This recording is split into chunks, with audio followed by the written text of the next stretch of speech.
In this video, I'm going to take you through a journey of what I would do if I was starting again at 30% body fat. And whether you are someone who just started out or someone who have lost already some body fat, but things have already started to slow down, I'm going to explain how I will go from 30% body fat to 15% body fat using these 5 science-based tools. Now diving into step 1, I would do sprints. No, not these sprints, but planning sprints. This is inspired by my career as a software engineer. Every 2 weeks, we have a planning session to plan the next 2 weeks of work. So I would use the same method to micro-plan my progress throughout this journey. This will help me break down my goals into manageable chunks instead of one big goal that's really hard to achieve.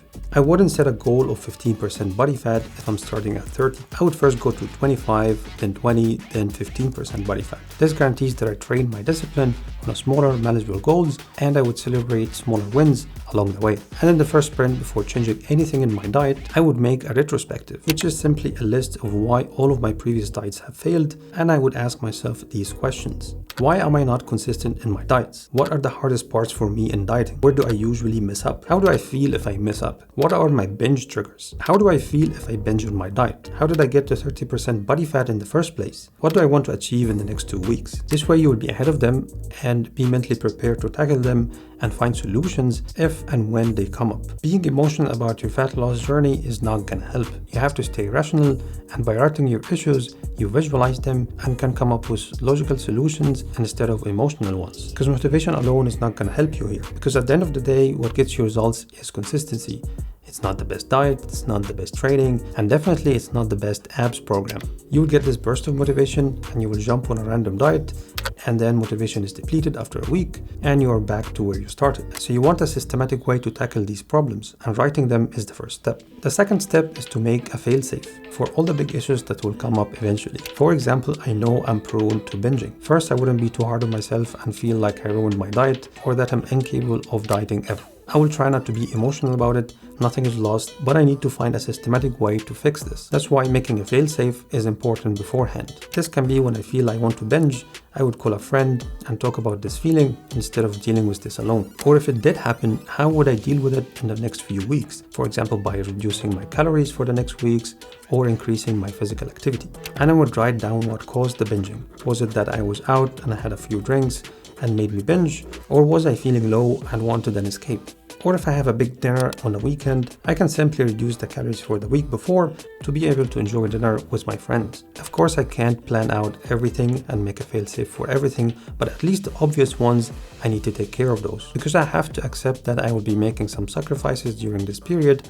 I have to deal with this emotionally before it happens. The third step is to fix my diet. I would first adjust my food choices and then fix my diet. There are 3 main things I would do here. One is cooking my own food. It's really difficult to lose a significant amount of weight without cooking my own food. I would make food to take to work or to friends' place because I can't really control calories if someone else is cooking or if I'm eating out. And I would make sure I get a decent portion of protein in every meal I eat, without really worrying about how much protein I should be eating at this point.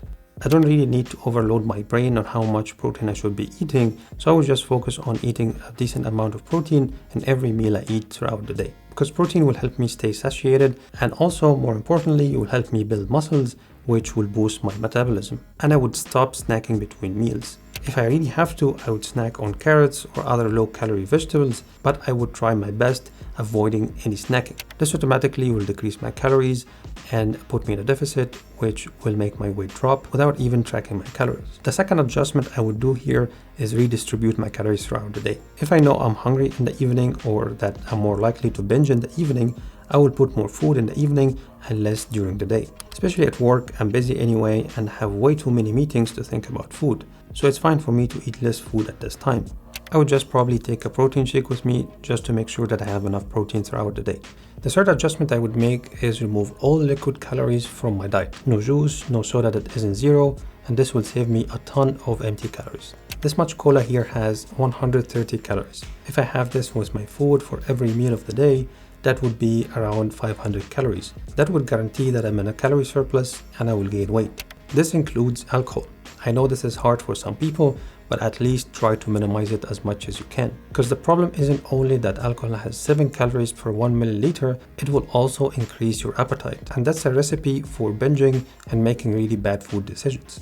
So I would try to avoid this as much as I can. And with this, I'm off to a good start. I would start losing weight in my first sprint. All I would do now is when the weight starts to slow down, however long this will take, I would start tracking all the food I'm eating using MyFitnessPal or similar apps, and pay close attention to my protein intake and make sure I get 1 gram of protein of my goal body weight. So if my end goal is 80 kilograms, I would eat 160 grams of protein per day. And I would start slowly to decrease the calories from fats and carbs. But I wouldn't drop my fats below 50 grams per day because this will negatively impact my hormones. Tracking will be mentally easier for me because I'm not doing everything at the same time. But this will come in sprint 3 or 4 after I have already lost some weight and started my diet. The fourth step is to start moving.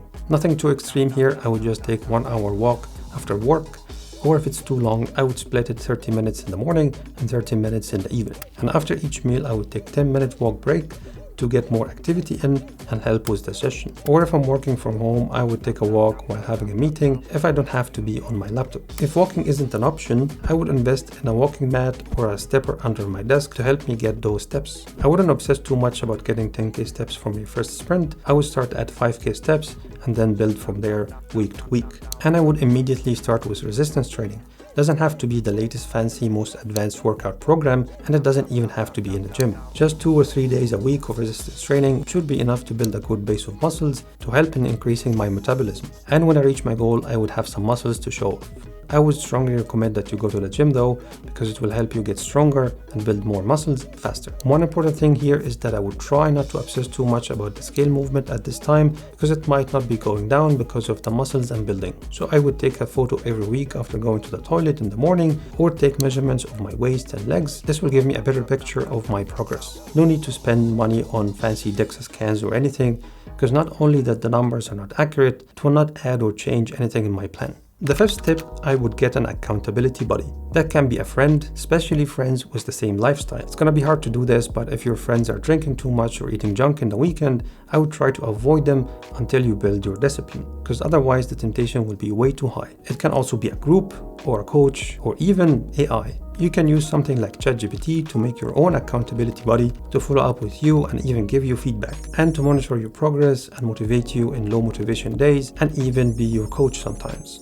Just don't take its advice to the T, make your own research and make your own conclusions. It's very important to have an accountability buddy because this will make me more responsible. Yes, we are adults, but very few people can do adult things like consistency without being monitored. It's no shame to admit that we need help and we can't really do this alone. Support and accountability will help you change your lifestyle, which is exactly what you need to be doing. Because this is not a dieting phase and then you go back to your old lifestyle. Think of it this way: if your current lifestyle got you to 30% body fat, why would you want to go back to that again? And if you want to know why 2 times in the gym per week will be enough to make gains, watch this video right here where I explain how to be time efficient in the gym.